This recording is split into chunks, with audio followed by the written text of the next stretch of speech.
O poder das palavras. Esta frase que dou como tema para a mensagem desta hora tem se tornado até mesmo uma frase de efeito usada por muitas pessoas, sem saber necessariamente o sentido dessas palavras. Mas as pessoas dizem: cuidado, há poder nas palavras, hein? Mas será que nós estamos de fato conscientes deste poder que há nas palavras? Eu creio que se nós tivéssemos consciência, teríamos resultados imensuráveis, que às vezes nós não conseguimos dimensionar. Porque quando nós olhamos para a palavra de Deus, e o que nós vemos do poder da palavra é algo extraordinário, é algo tremendo. Porque a Bíblia diz em Gênesis que Deus olhou e viu que havia trevas sobre a face da terra. E Deus não está preso à terra ou ao espaço. Por isto, Ele contempla a terra e vê que era só escuridão. E Deus, Ele usa a sua palavra. Ele não diz nada contra a escuridão. Ele não reclama da escuridão. Mas Ele diz: haja luz e houve luz.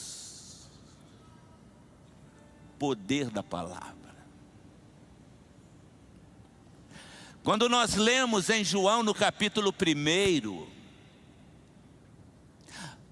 João o apóstolo, procurando mostrar um pouco do Jesus que transcende a humanidade, ele diz: no princípio era a palavra estava com Deus, a palavra era Deus, a palavra se fez carne e habitou entre nós.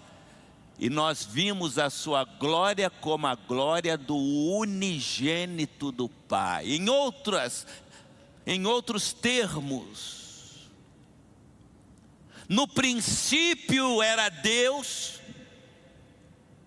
no princípio era o Filho, Jesus, o Filho estava com Deus, o Filho era Deus e o Filho se fez carne e habitou entre nós. E nós vimos a sua glória como a glória do unigênito do Pai. Há poder nas palavras.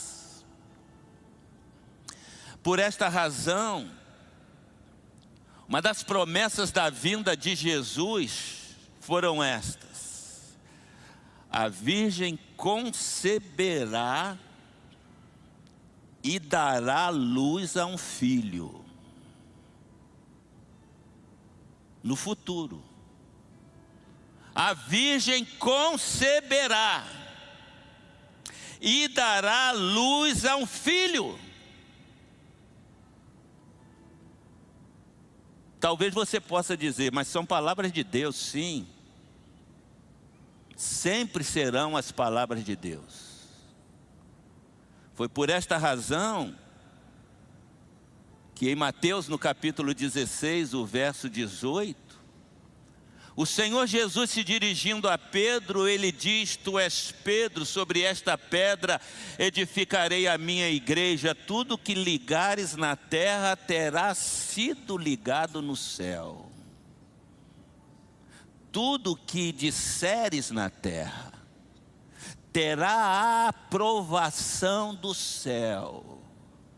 Será que nós temos de fato dimensão de tudo isto como discípulos de Cristo? Ou será que nós estamos apenas agindo como religiosos,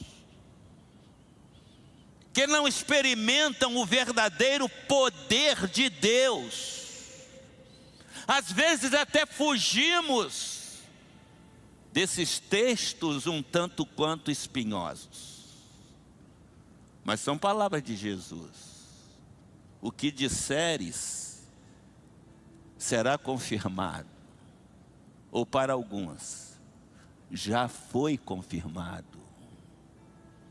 Não será confirmado, já foi confirmado. E a impressão que tenho é que nós não temos tal dimensão. Mas quando você vê no capítulo 17 de 1 Samuel,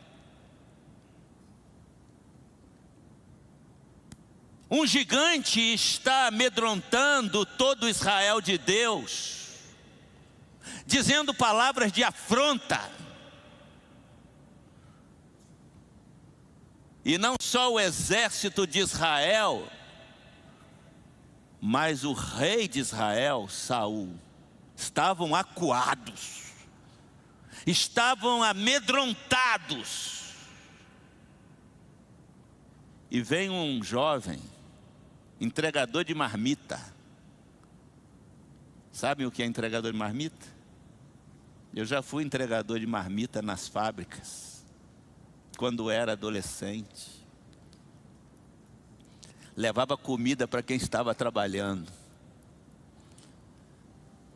E Davi fazia aquele trabalho que era próprio das pessoas menos preparadas, menos qualificadas.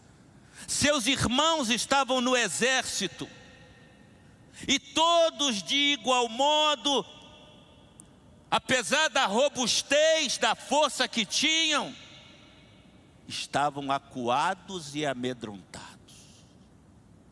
E chega aquele jovem, trazendo o alimento dos seus irmãos, e ele ouve aquelas afrontas de um gigante.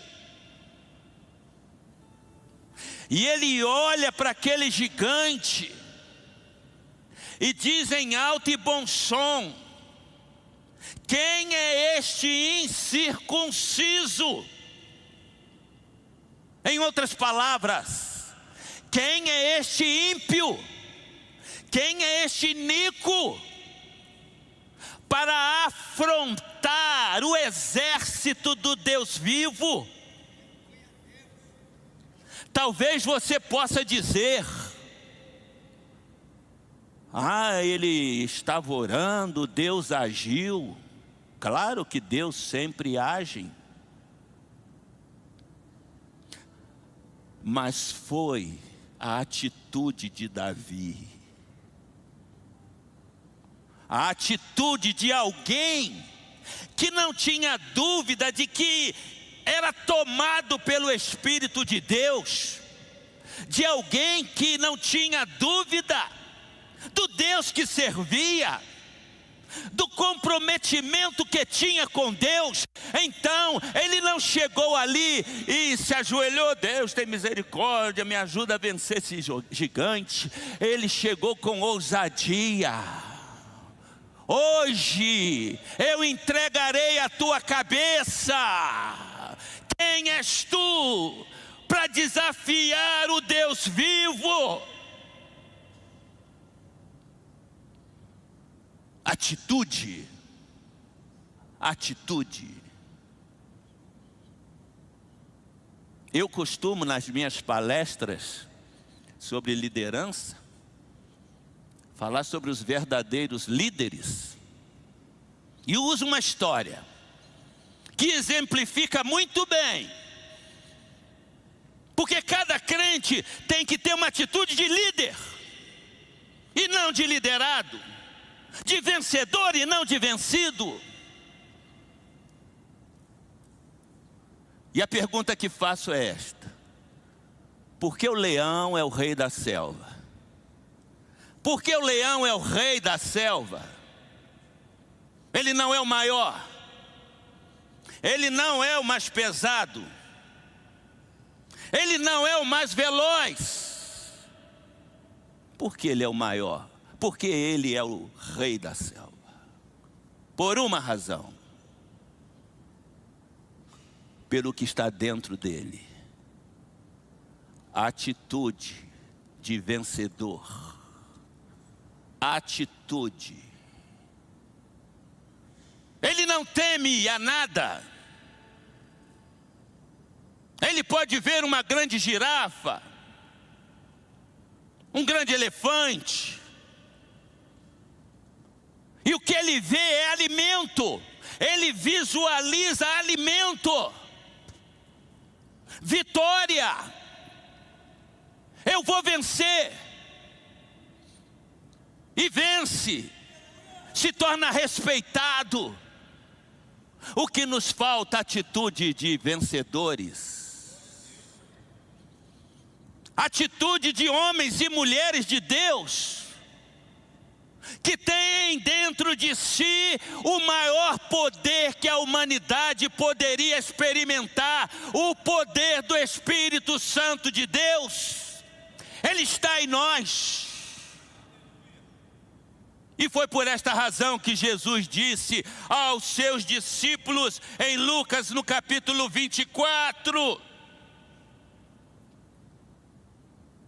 vocês sabiam que o Filho do Homem havia de padecer, ser entregue aos malfeitores, ser morto e ressuscitar ao terceiro dia. Leia Lucas 24 a partir do verso 48.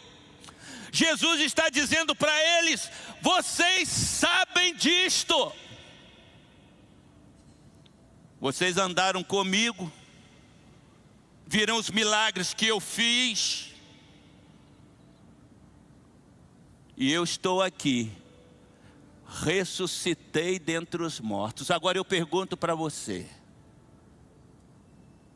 se você estivesse lá naquele dia, e se eu estivesse aqui no lugar de Jesus, e eu dissesse para vocês: vocês têm caminhado comigo, vocês têm visto a obra que tem sido feita, os milagres, eu morri e estou aqui ressuscitado. Eu pergunto para você: seria suficiente para eu dar uma missão para vocês e vocês obedecerem?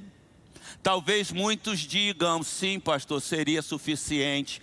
Pois não seria suficiente. Eles andaram com Jesus, eles viram os milagres de Jesus, e Jesus agora está diante deles ressuscitado. Mas Jesus diz para eles: vocês vão ficar em Jerusalém até que do alto sejais revestidos de poder. Saber que Jesus ressuscitou dentre os mortos não é suficiente.